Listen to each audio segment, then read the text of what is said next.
What are you doing here? Yes, learn from your brother who is giving us $2,500 a month. Huh? That's me. Oh, so you're lying to take credit for your brother's achievements? I can't believe it. You're not a family member. I'm cutting ties with you. I understand. These parents are no longer important to me. I will cut ties with them.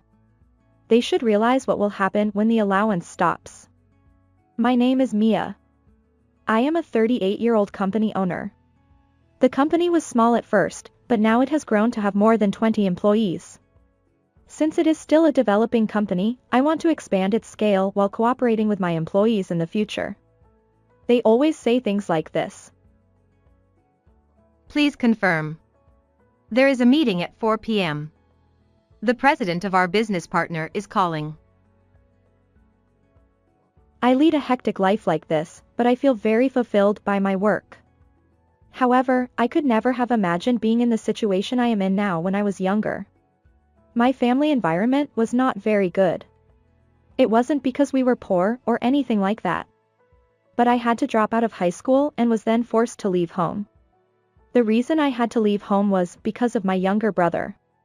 My brother Michael was always smart from a young age and was called a genius by those around him. Seeing his high level of ability, my parents doted on him. They spent all their time on him. They made him take swimming, piano, cram school, and anything else they could think of. And my brother did well in everything. As a result, my parents' favoritism towards their son became even more intense. Michael is really amazing. He's our pride and joy. Let's go out for a fancy steak dinner with the three of us to celebrate. Yay. Steak. Mia, you stay home. It's a waste to have steak with a failure like you. My parents always called me a failure. It's not that I couldn't study, but my academic ability wasn't particularly high. I was slightly above average. However, my parents, who saw my brother's success, compared me to him and called me a failure. Their attitude towards me after that was terrible. First of all, they felt that everything about me was a waste. I couldn't get new clothes, and I had to wear hand-me-downs from my cousins. On the other hand, my brother always got new clothes, and he was taken shopping. He was always treated to delicious lunches and sweets, and he even got toys. When I heard that story, I was really shocked.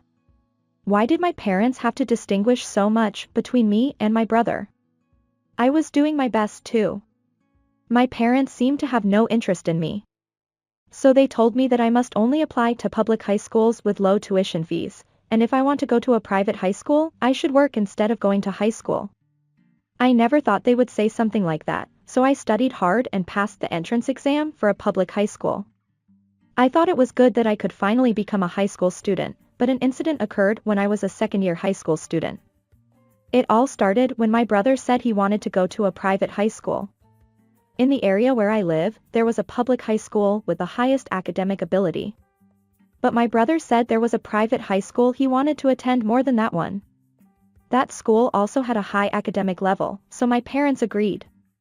However, my parents, who had invested a lot of money in my brother, wanted to save money for his university education. At that time, I became the sacrifice. Michael's future is more important than yours. So you should quit high school and work. I couldn't believe my ears. I don't want to quit school. I have a lot of friends, and I want to go to college too.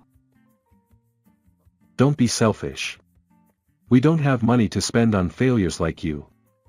Instead, repay us for raising you. Don't take it for granted that you have food to eat every day. My father and mother ordered me to drop out of school by force. I couldn't resist, so I had no choice but to quit high school. And so, I ended up getting a part-time job. While everyone was at school, I worked at a fast food restaurant and earned money. However, most of that salary was collected by my parents and became money for my brother's future tuition. Even though I was earning and giving them money, my parents didn't change their attitude towards me. I was very sad every day when I saw my brother having fun conversations with them in front of me. Moreover, one day I learned a surprising fact. It was when I was heading to work in the morning and passed by a neighbor, so I greeted them. Then they gave me a stern look and said this. You shouldn't trouble your parents so much. Dropping out of high school and working part-time to play around, isn't that a misfortune for your parents? Michael is so splendid, but what are you doing to ruin your family's reputation? I was so shocked that I couldn't move from that spot for a while. I never thought that the neighbor thought of me that way, and I thought it was definitely because of my mother. I had seen my mother bragging about my brother to the neighbors. She probably explained me like that at that time. They made my problem their own, even though they made me drop out of school for their convenience. According to the neighbor, my parents were worried about how to deal with me. They treated me like a nuisance, but they didn't even know how to deal with me. At that time, I didn't want to stay at home anymore. I'm leaving this house. What are you talking about? I can't admit that you live alone. We don't have that kind of money. I'll live alone with my own earnings. I'll transfer the $350 I've been paying out of my salary every month until Michael goes to college, so I don't want to stay in this house anymore. When I said that, my parents finally allowed me to leave. Haha, we don't really want to see your face either. That's right. As long as Michael is here, there's no problem. We don't need an ungrateful and useless daughter. My parents kept saying terrible things until the end. But I got permission, so I'll take it as a good thing. I immediately rented a room and moved out. I had no money at all, so I worked part-time jobs to earn a living. When I became an adult, I started working at a hostess bar on weekends to earn more money. That's when I started to put on makeup properly. I didn't even have money to buy cosmetics until then. But here, I had to put on makeup properly to look beautiful. I asked other cast members for cheap cosmetics, and I worked hard to get them with a small budget. Then I did my own research and came up with makeup that would make me look cuter. Whether it was effective or not, I gradually started to get more and more popular and my income increased. I quit one of my part-time jobs and increased my work at the hostess bar. Since I had worked in customer service before, there was no problem with honorifics and so on. The longer I worked, the more my income increased, and I was able to save money. Then I had a certain desire. That was to go to college. As a high school student, I couldn't earn tuition fees by myself. But now that I was a working adult and my income had increased, I thought I could go to college. From then on, I started studying for the entrance exam in my free time. And a year later, I was able to pass the university entrance exam. I enrolled in a university with a school of pharmacy. The reason I chose that university was because I wanted to develop cosmetics in the future. When I was working at the hostess bar, I became very interested in cosmetics because I did a lot of research on makeup. After that, I spent 4 years going to college while working at the hostess bar to pay for my living expenses. After graduating from college, I was able to get a job at a cosmetics company. I felt like I was getting closer to my dream step by step and was able to spend a very fulfilling time. After I started working, I worked hard every day. Since it was something I was interested in, I was able to gain new knowledge every day, and it was a lot of fun. I became more and more absorbed in the world of cosmetics and achieved results in my work. Then I started to think that I wanted to make my own cosmetics and sell them. From there, I started raising funds for my startup. I worked hard every day with my dream as my driving force. There was a time when I thought I would cut down on food expenses and only eat mung beans. And then, a few years ago, I started my own company. It was my first time running a business, and I was too scared to know what would happen, but my curiosity won out. From then on, I developed cosmetics while doing my own sales. My steady efforts bore fruit, and I gradually gained more contracts. I think I was able to build up trust and credibility by carefully completing each job in front of me. At the time of the company's establishment, there was hardly any profit, but now that sales have increased considerably, I am surprised to be able to earn an income that is quite surprising even to myself. When I was thinking of continuing to work hard like this, I received a call from an unknown number. Who could it be? I had a bad feeling, but maybe it was a new business partner. I thought it would be a problem if it was a business partner, so I answered the phone. Hello? Hey, it's been a while, Mia. Wait, is this Michael? You got it. What's up all of a sudden? I was surprised when my brother called me. The last time I talked to him was when I left home. It's been over 10 years since then. I wonder why he called me now. I saw you in a business magazine. I was reading it casually and saw a face that looked familiar and was surprised. I thought. Uh-oh. I did receive an offer for a magazine interview. But I thought my parents wouldn't read it anyway, so I thought it would be okay to accept the interview. But my brother read the article at that time and found out that I was running a company. So what's up? You didn't call me just to report that you saw me in a magazine, did you? Wow, you're sharp. Actually, I want you to send money to Mom and Dad. Huh? Send money? Why me? I had a falling out with my parents. I've been treated pretty badly, so there's no reason for me to send them money. I don't want to send money. Don't say that. Actually. Huh? Dad got laid off? Yeah, it seems like they're having a hard time making ends meet, and Mom always looks sad since she got sick. Huh?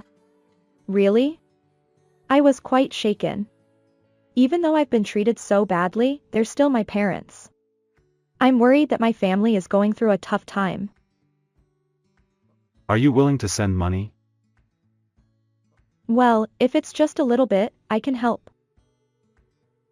Great, then I'll give it to them. I'm asking for a monthly allowance of $2,500. $2,500? That's a bit too much. No, when Mom was sick, she had to have surgery and hospitalization, which cost a lot of money. And then Dad got laid off, so it's been tough. I see. I ended up accepting my brother's request and transferring $2,500 as he told me to. Even though they treated me so badly, I couldn't help but feel that I wanted to take care of my parents because they're still my parents. I wanted to help if I could improve the current difficult situation. So I sent money to my parents. It was not a cheap amount, but I was able to live as usual while sending $2,500 a month because I was running a company and had a high income. After that, I sent money to the account my brother told me to while busy with work every day. I still didn't have the courage to meet my parents. But it had been about 3 months since I started sending money, so I thought it would be nice if they contacted me soon. Maybe the fact that my parents are receiving money from me is hard to accept for them who have always denied me. They might not want to admit that they are in a situation where they need help. I spent restless days with various emotions crossing my mind. Then I thought I had no choice but to talk to my parents directly. I wanted to meet them after a long time and hear what they were thinking now. But my brother stopped me when I told him that. Well, Mom and Dad are feeling down now. So I think meeting them might be a little too stimulating. Really? But I'm sending money every month. Yeah, but there are a lot of things going on with Mom and Dad. So please wait a little longer to meet them. My brother told me not to meet my parents like that. And he didn't tell me where my parents were at all. The place where my parents used to live was a rental apartment, but it seemed that they no longer lived there after more than 10 years. My brother still wouldn't let me meet my parents. I thought it would be faster to look for them myself. So I asked a detective agency to find out where they were. My parents were living in a certain apartment. It was a high-rent apartment. Are they really in financial trouble? When I pressed the intercom, I heard my mother's voice. It was the first time I had heard my mother's voice in a long time. Who are you? I wondered if she didn't recognize me after more than 10 years. It's me, Mia. It's been a while, Mom. When I said that, my mother fell silent. Hello? Are you there, Mom? I was worried that the intercom had been cut off. Then my mother said in a cold voice, What are you here for? We don't have any money. She seemed to have some kind of misunderstanding, so I told her that I just wanted to see how they were doing. Anyway, I had the entrance door of the apartment opened and then headed to the room where my parents lived.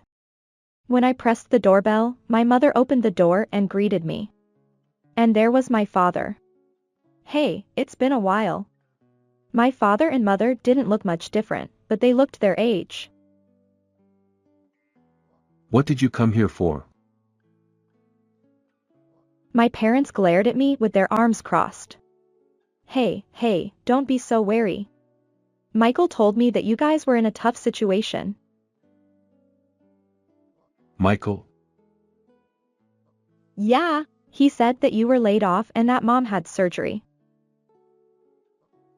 It was tough. But we were saved by Michael. You haven't done anything. So why did you suddenly come here now?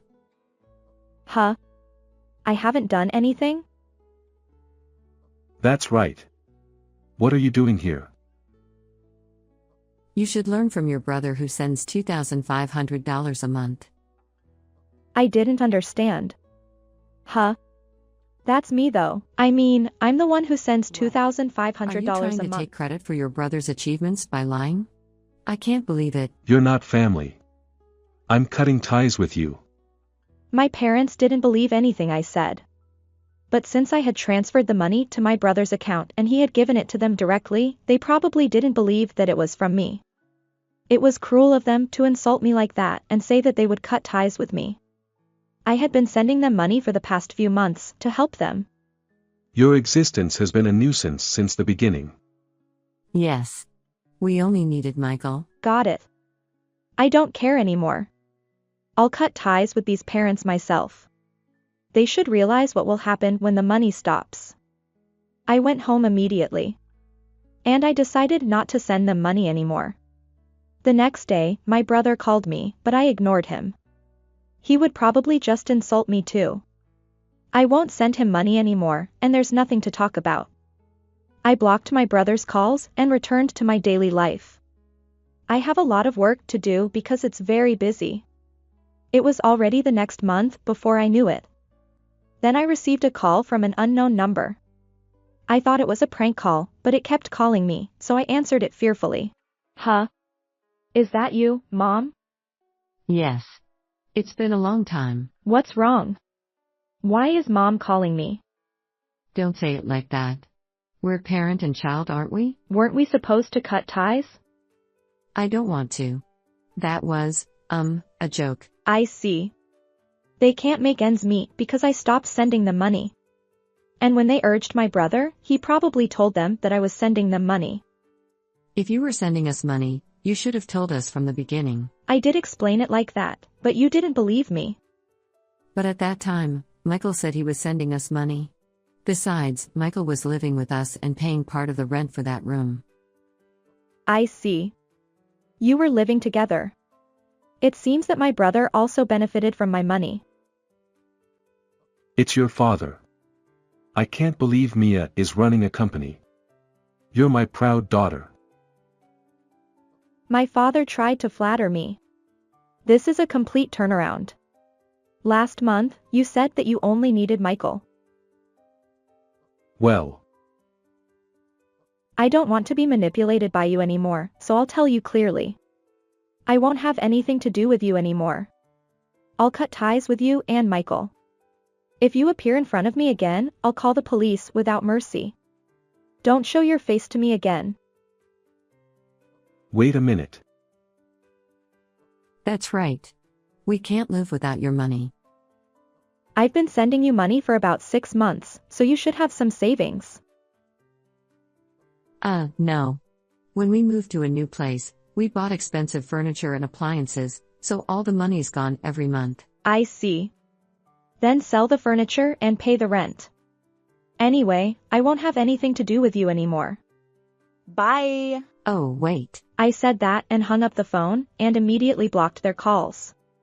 According to what I heard from relatives, my parents and brother were begging for money from relatives. I suddenly wondered if my brother, who was good at studying, couldn't produce results at work. When I asked a relative about it, it seemed that my brother couldn't get a good job. Moreover, my proud brother failed at work without listening to his boss and quit the company because he couldn't bear the cold looks from his surroundings. After that, he worked as a part-time worker and earned about $700 per month. He couldn't tell my parents about it because of his pride, so he put the money I gave him into my parents' house as if he had earned it himself. Well, even if he did that, he would eventually be exposed, and it's all his own fault. I'm going to forget about my parents and brother and keep moving forward with my life. My current family is the employees who work for my company. I'll work hard today to protect their lives. Thank you for watching until the end. If you like, please subscribe to my channel. Let's meet again in the next video. How was this story? Please also, subscribe to my channel. Well then, let's meet again in the next video.